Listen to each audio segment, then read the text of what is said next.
Hello and welcome back. I'm Shelf Unit and this is my continuing Let's Play of Shadowrun Dragonfall. Now, last episode we did a lot of talking, basically talked to everybody we could around here, and we ended up in this cafe and we talked to the guy who we were supposed to. He's going to find some information for us. But first we have to do a little run around quest, which is completely harmless. There can be no possible bad things that happen. So let's reset this data tab. Okay, so we've done one of the three. And now we have to run around and find the other two. Now I'm going to save after each one because I can't save for some reason. There we go.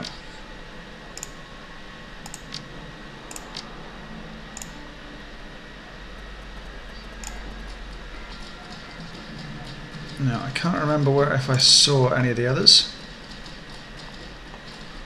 around off the top of my head. They must be around here somewhere. Oh, this looks like a second one.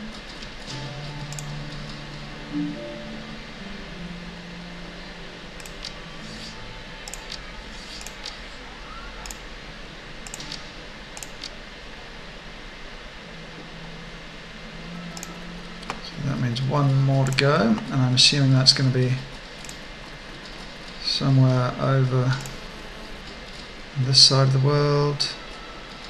Unsurprisingly, it's right here.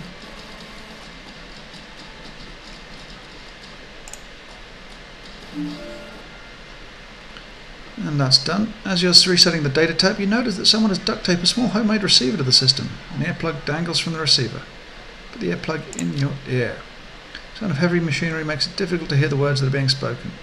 After a moment, you find you can make out two distinct voices, a nasal woman who sounds like a heavy smoker and a man who speaks in a high-pitched, breathy tone. Just heard. Monica, need to verify. High-pitched man, good for us. Continue listening. Sound like a conveyor belt starting adds to the noise of machinery, and you can't make out anything else until it comes to a stop a minute later. Think our next step? Wait, I'm ready to make a move yet. To be patient. See who steps up. Could be someone more. More conveyor belt. Start up. All you can hear is the sound of machinery. Continue listening. Some sort of motorized vehicle starts up, drowning out everything else. Continue listening. Bell rings loudly again and again. Sounds like a telephone. You hear the sound of a door slamming shut. The noise of machinery is suddenly muffled. There's a rattle of plastic and the ringing stops. The nasal woman's voice can be heard again in a sing-song tone. Guten Tag, how may I help you? The tone changes, becomes more businesslike. I heard. Silence. Yes, he knows. I told him it wasn't time to make a move yet. Silence. What do you think I am, an idiot? Council needs to meet again. Silence. I know. Getting everyone in the same room is challenging. Getting them to agree on a course of action is going to be even more challenging. From my perspective, the crew's bazaar is only stable because of her. If she really is out of the way, well, we'll see, won't we? Yeah, I know. What can I say? Things go slow in the flux, sometimes. You hear the sound of a door opening again and the cacophony of machinery fills the line. You can't make out anything more. Time to walk away.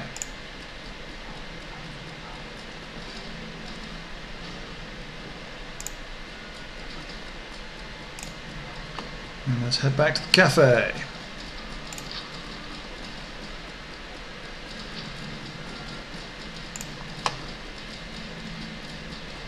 That's the safe house. Where's the cafe gone? Cafe's back here.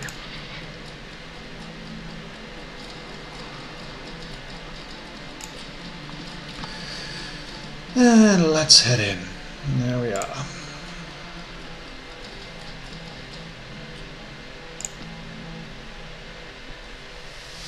The man behind the counter has broad blah blah blah blah. I finished your little trifle. Herr Buragazi. Very good. Trust you had no difficulties? Difficulties? No. One of the taps had been modified a bit, though. Someone was using it as a surveillance device. He laughs. Of course they were. I would be surprised they weren't. This is Berlin, after all. In the flux, everyone spies. If you do not spy, how will you know who is in power and who will be in power next? If you are to stay here at Findim, you must get used to it.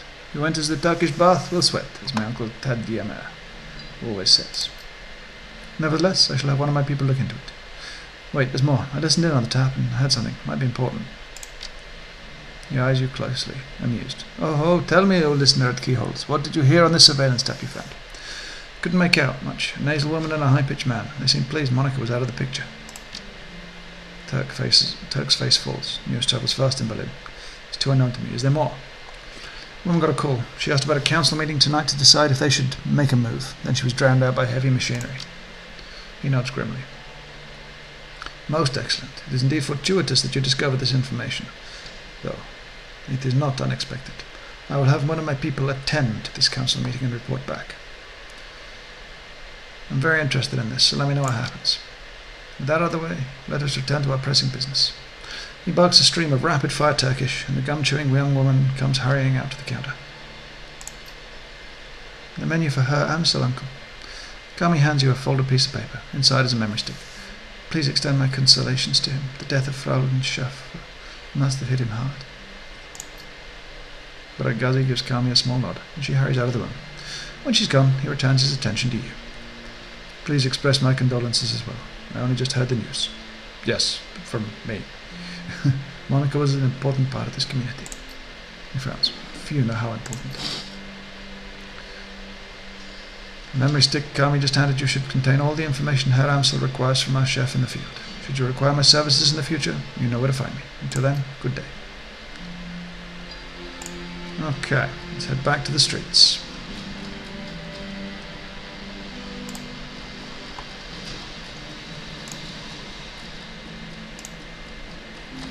Back to the safe house, where we deposit our info. Hopefully get some experience. So the yellow bits are clearly the quest givers / quest destination. Yep. So Amsel peers at you apprehensively, his eyes, a bloodshot expression grim. Did you get the information about Green Winters? Yes, I spoke to Altuk. He gave me this memory stick. Let's see what his agent has to say. Amsel snatches the memory stick from your hand and slots it into his computer terminal. He navigates a series of command line menus and a wall of amber text floods the screen. Amsel scans it, mouthing words as his eyes flit back and forth. Bargazi's agent tailed Green Winters to a hotel in a cesspool of kiers known as Dragonfall. The hotel is called Das Kesselhaus. It is a renovated factory nestled deep in the heart of Dragonfall. It appears that Winters is holed up there. Recently there was some contention between two gangs over the control of this neighborhood. Due to the gang violence, the agent refused to follow Winters inside the hotel, but he confirms that he is still inside. Well, what are we waiting for? Iger slings her rifle over her shoulder with a single spare motion. Gear up, people, we have a hotel to raid. Gloria and Dietrich pause, exchanges looks with Paul. Just a moment, Iger. Amsel rises from his chair, drawing himself to full height. Even so, he has to crane his neck to look her in the eye. You are an excellent soldier, and nobody questions your competence in the field. Your loyalty to this team is equally commended. That said, we believe that Sarah Edenstad III is the right choice to lead the team. There's a long pause before Iger speaks. When she does, her voice comes out dull and flat. What? Don't take this decision for a reprimand. Monica considered your contributions to the team to be very invaluable. But we all know that she wasn't comfortable putting a soldier in charge. Iger speaks through clenched teeth. Her words are measured, but her expression is livid. This is unbelievable. You want to put the rookie in charge. Again. She shakes her head. Don't you people learn from your mistakes? Sarah Evenstar is the reason we're still alive, Iger. She kept us together. She led us out there in one piece, making her your #1 girl. She sounds tired, resigned, but above all disappointed. This is more of your flux state DDC at work, isn't it? Dietrich reaches out, puts his hand on her shoulder. It's what Monica believed in. Iger's voice tightens. For a moment her control slips and her face contorts in grief. Yes, look where that got her. She straightens to her full height. Let me give you a piece of advice. In the field only two things matter, the mission and survival. Everything else is a distraction. Ridiculous politics have no place on a Shadowrun. Dietrich manages a smile. What can I say? We're German. We have a long history of strong political views. Ada sighs. The tone of her resignation returns to her voice. Screw it. Let's put an end to this. I've got the skill and experience to lead this team. Sarah even started the third, on the other hand, was appointed by Monica as a joke. If you'd rather she take the lead, I'll abide by that, but I want to hear each of you say it.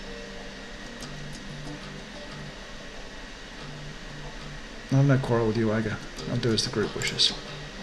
You stay out of this. She stabs an armored finger into your chest. Hard. The moment she raises her hand to you, Dante's ears lay back and he lets out a low growl. Reflectively, she takes half a step back. I think we've heard what Dante has to say. As for my part, Sarah Evenstad III saved our lives back there. You may not believe it, but she did. The way I see it, that means I follow her lead a while longer. Gloria's voice is uncharacteristically gentle. I trust in Monica's judgment. Therefore, I trust in Sarah Evenstad III's judgment. The discussion is finished, Iga. Amstel speaks softly, but his tone is firm. Sarah Evenstad III will take Monica's place as leader of this team.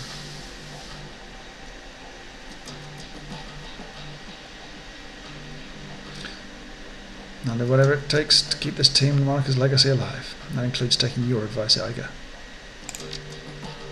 Iga gives you a small nod. That's big of you. I could have asked her for a soy calf, which would have been hilarious. But I don't want this game to end in horrifying death. She looks from Dietrich to Gloria to Amstel and finally down at Dante and she says, I don't agree with this decision, but I will respect it. She nods again more decisively this time. Sarah Evenstad will drop the third for now, takes the lead. Then conversation closed. Time to move on. We need to focus on chasing down green winters. Oh, excuse me. Tired. Indeed. I've transferred the information that we received from Outlook to the computer terminal in the next room. It used to be Monica's personal workstation. Sarah Evenstad, now it's yours. Monica kept a variety of notes and dossiers on that machine. I would suggest reviewing her notes when you have the time. Amstel turns his attention away from you and back to his computer screen. Good hunting. I'll eagerly await your return. I wouldn't suggest driving to Dragonfall. The road's unsafe. Taking the U-Bahn would be faster anyway. Thanks for the tip, Iga. U-Bahn it is. Iga nods, then turns to check her equipment. The rest of the group disperses in turn. You now command a team of Shadowrunners. When traveling to a new mission location, you'll be able to choose which members of your team to bring and modify their loadout for the run. When members of the team become permanently incapacitated on a mission, they'll automatically be extracted for emergency medical care. They'll be patched up and ready for action by the next time you return to your safe house. Avoid this loss of firepower by always carrying some Bumona trauma kits into field. These can be purchased at the Street Doc's office in the cruise bar. Bizarre. Okay, so effectively everyone in here is mortal, probably except for me, and when they're killed, they come back here. So, let's have a look at the mission computer. Your workstation and mission computer, the command center for your team's operations, and your last link to the memory of Monica Schaefer. Her thoughts and words live on in the machine. At times it's easy to forget that she's gone. Cool blue terms of the workstation's main menu fill the screen. A blinking message in the upper right corner profiles that you have 0 unread messages. Read your old messages. The screen flickers to life and Monica's face appears. Her hands are on her hips and she's wearing a wry smile. Hey Ace, if you're reading this it means I've either died or stepped down. Hopefully the latter, but probably the former. Normally Shadowrunners make it to retirement age. In any case, I'm sure you'll do a fine job in the role. If you need anything, talk to Paul. He's a good man, and he knows how important it is to me that you take my place. One last thing, Ace. Iga might cause you some problems. In fact, I think it's a fair bet that she already has. Just remember she brings something to this team that nobody else does. You'll want her on your side. My advice to you is this. Hold your own with her. If she pushes, you push back. Don't try and butter her up with flattery. She'll see right through it. And most of all, do what you can to earn her respect. She'll never be satisfied following you if you don't give her a better reason than to them because Monica said so. I have faith in you, Ace. It's up to you to justify that faith. She half turns away from the camera, then returns her attention to you. The image is uncannily lifelike. Oh, and by the way, Ace, if you butt to this, I'm coming back and haunting your ass. I mean that. Go back. Open the jobs directory. View all pending and active jobs. Back to root. View notes on completed jobs. Back to root, okay. Access Shadowland. Okay, we've got a Shadowland. Search BBS for current relevant keywords. Killers in Seattle. She's got a loan. Haha, the Emerald City Ripper! That was us! Well, we weren't the Ripper, we discovered the Ripper. Ha! Who's Blutz? I think that's the name. I'm still covering the logs. The hot dog had just trashed my Lantrid hosting server. It sounds like some kid pissed over his cartoons getting cancelled. Left a bunch of garbage files all over my disks, and I'll be cleaning them up all day. You should pass the dumbass test before you're allowed to deck in this town. Step up your security. Write some wide IC programs if you can. At least make the kid's hair stand on end for a few hours next time he tries it. Make sure your IC's quick. Heavy hitting IC is no good if you can't catch up with an intruder. Find that I take advantage of on a regular basis. Okay. Interesting. Tried the grocery store across the street was piggybacking on my LAN and they left an unsecured jack point at the bathroom stall. Old as hell. So there's an unsecured LAN jack point in the bathroom.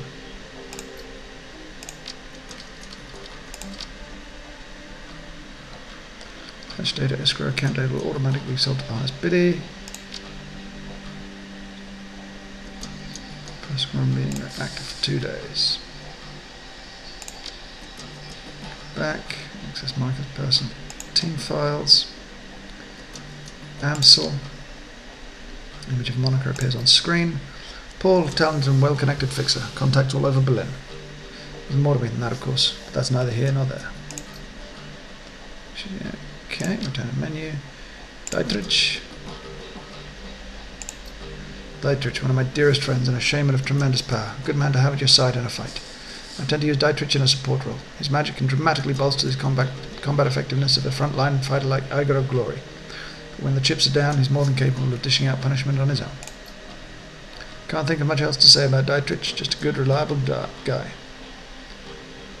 He's getting a little long in the tooth for a Shadowrunner. I'm not sure how many more years he has ahead of him in this game, but I'll be happy to run with him as long as he's able. We'll see, I suppose. Let's go to Glory.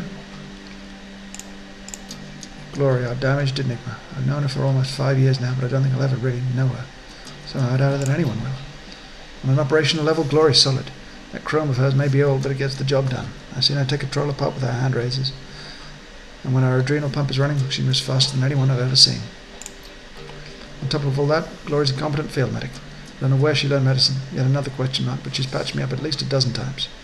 Between her skill and with the medkit and Dietrich's magic, we haven't had much trouble with serious injuries. And in our line of work, that's a luxury. That's really all I know about Glory. She keeps to herself, barely talks, and spends most of her off time staring at nothing. I've seen this kind of behaviour before, of course. Something bad happened in her past. Deep down, I think she's still running from it, and I'm sure that her cyberware ties into it somehow. I don't know, maybe someday she'll open up to me. I like to think she will. We'll see, I suppose. Let's go to Iga. Iga. What can I say about Iga? She's smart, she's strong. She's one hell of a soldier. In a close-up fight, I've seen her take apart an entire security team with her shotgun. She's even more dangerous at range. It's a handy thing having a trained sniper on the team. All in all, we enjoy one hell of an advantage thanks to her. Unfortunately, there are some disadvantages too. All of that military training has left her, how to say, rigid, I suppose. Unlike the others, Iga isn't content to go with the flow. She wants lists, maps, and timetables. She wants a hierarchy, and she wants it formalized. I don't think she realizes it, but giving her what she wants would destroy this team. Glory and Dietrich wouldn't put up with it for more than a day or two. I know that I wouldn't, but she keeps on pushing all the same. One of these days, the situation is going to come to a head. I just hope that doesn't happen soon. And me. Sarah Evenstar, my secret weapon. I've run enough with Sarah Evenstar to know that she's trustworthy. Good in a fight too, but beyond all of that, it's just good to see her again.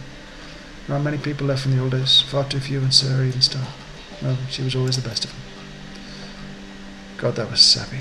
Metal note, re-record this before Sarah Evenstar gets a chance to see it. At any rate, if anything happens to me, it's good to know that she'll be on hand to fill my shoes. It's not what Iga would want, but it's what would be best for the team. Okay, and walk away.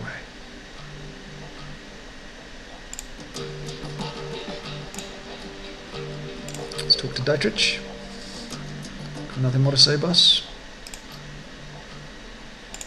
Talk to Glory.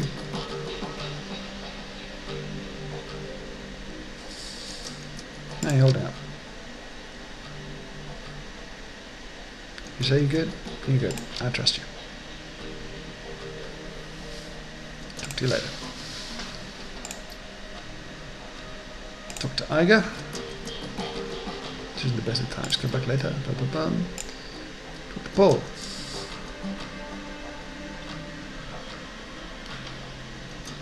Okay. Cruise bar.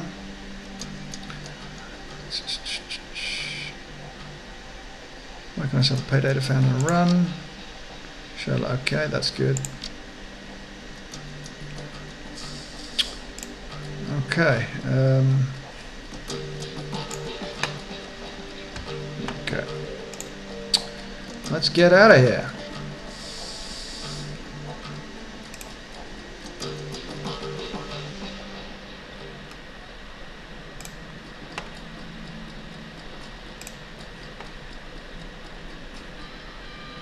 Just going to quickly save. Probably will automatically save for me, but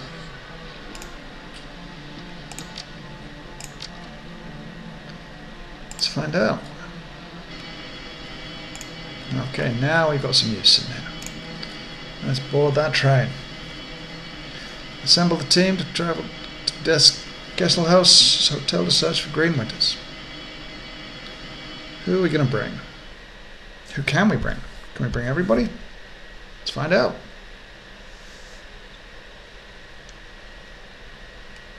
The Drug Pit. This Castle House Hotel and Nightclub. Crown jewel of Drogenkeep. Filthiest Kais in Berlin. Opening the door to the ground level dance club is like bashing your head into a wall of sound. Flashing lights stab your eyes, and the air is perfumed with cheap synthahol on an engine grease. Everything in here is cranked up to 11. A playground for the numb. Green Winters is somewhere in this building. You steel yourself for the sensory assault and step inside. The team makes a quick check of their weapons and follows you into Das Kesselhaus.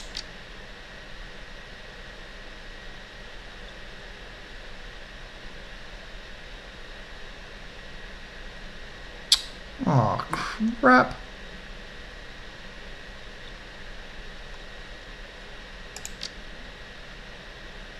Nah. Okay, well, I've got this. Oh no, that was... Okay. So I've now equipped that. Fair enough. Outfit's locked. No items in stash.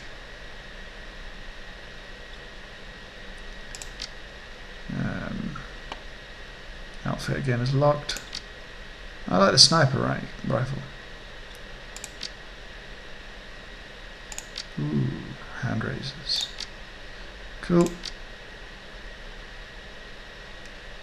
Magic. Let's confirm.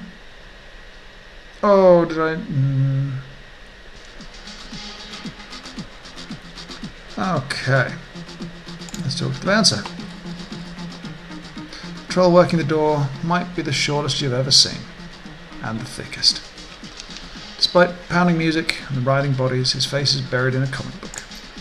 Bouncer. He looks up and gives you a cursory once-over in size. Welcome to Das Kessenhaus. Now under new management again. There's no cover, just go in and get your fix. That's Kroner over the bar there, he'll take care of you. He buries his nose back in his comic book whilst tapping a meaty thumb on the black plastic slung from his belt, a high-powered stun gun. Just play nice so he doesn't meet her zap. Have fun. I'm looking for someone, maybe you know him. He keeps his nose in his comic book. I doubt it. This place is so filled with interesting people just dying to meet you, so go meet them. You think any of these interesting people might know him? Troll said, I have no idea. Frank's watching the floor tonight, just ask him. Just don't expect an answer.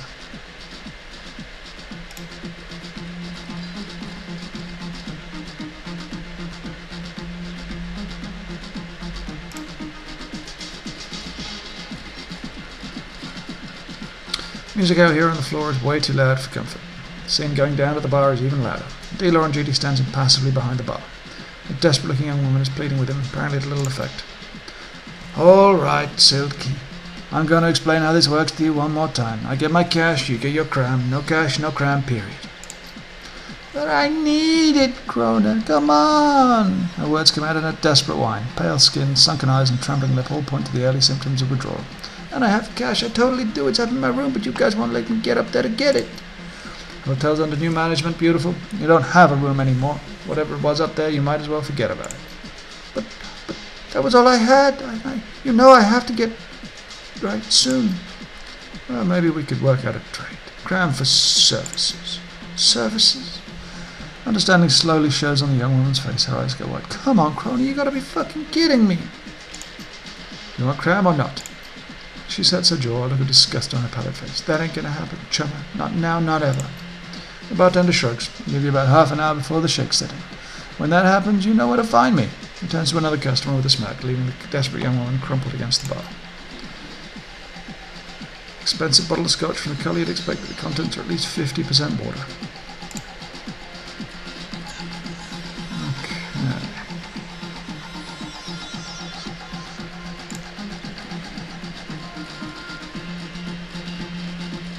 There's Frank. And there's a party girl. Let's go talk to the party girl. The girl in the corner is a model slim junkie, all wild eyes and nervous energy. She greets you with a smile so wide as to border on the grotesque. Hey, hey, good looking, you want a party? Always down to party. Alright, my kind of lady. You got cram? I just love a lady that's willing to share. Sorry, but I'm not carrying any. Well then, go get some, okay? At the bar, I'll be waiting. We'll see.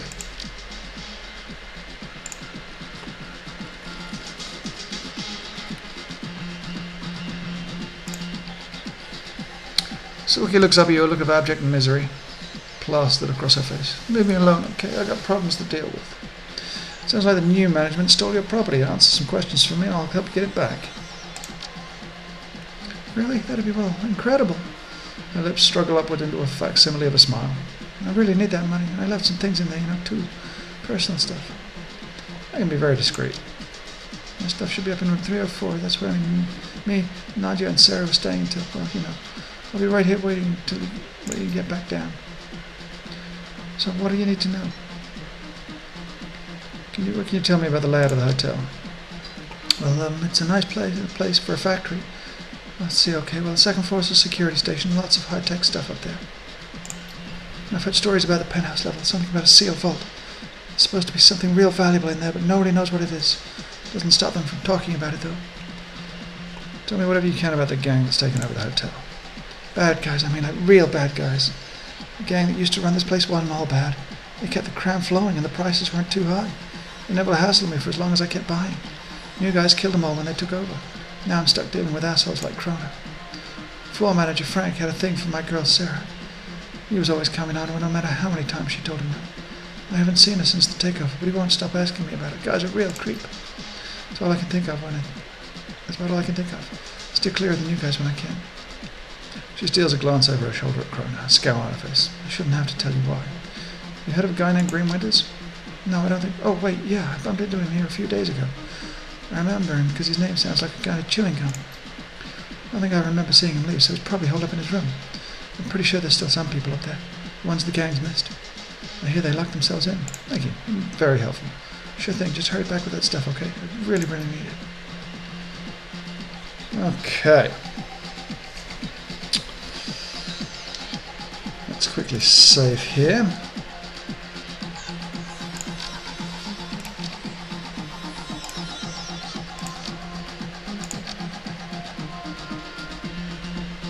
And let's talk to the Krona.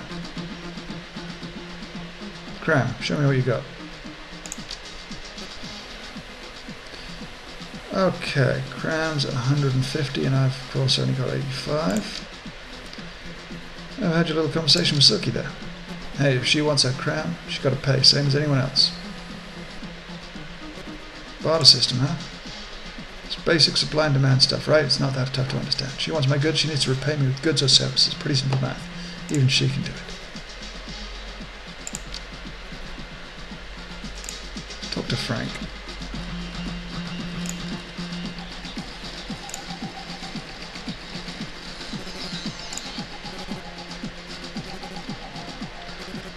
Pin to the floor manager's too expensive for this neighborhood and too baggy to be his suit. There's a name tag. Frank. Yeah, what you need. Reluctantly, he shifts his attention away from the elvish dancer swaying in front of him. I need to get into the hotel. The hotel's closed. Fumigating up there. You know, for bugs. We're in Dragonfall. You think I care about a few bugs? I need a room. Look, buddy, closed is closed, and that's what we are. Of course, the 2 etiquettes I don't have.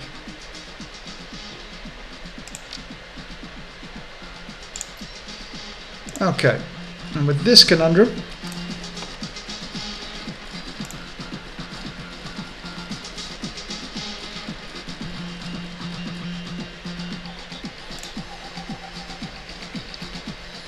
players by order of new management. I think with this conundrum that we face ourselves in, probably having to kill everybody here, but hopefully not, I shall close down this episode. Thank you ever so much for watching. If you enjoyed, please subscribe. If not, do not worry about it. And next time we shall either be sneaky or we shall be shooting up everything. Thank you ever so much for watching. Goodbye.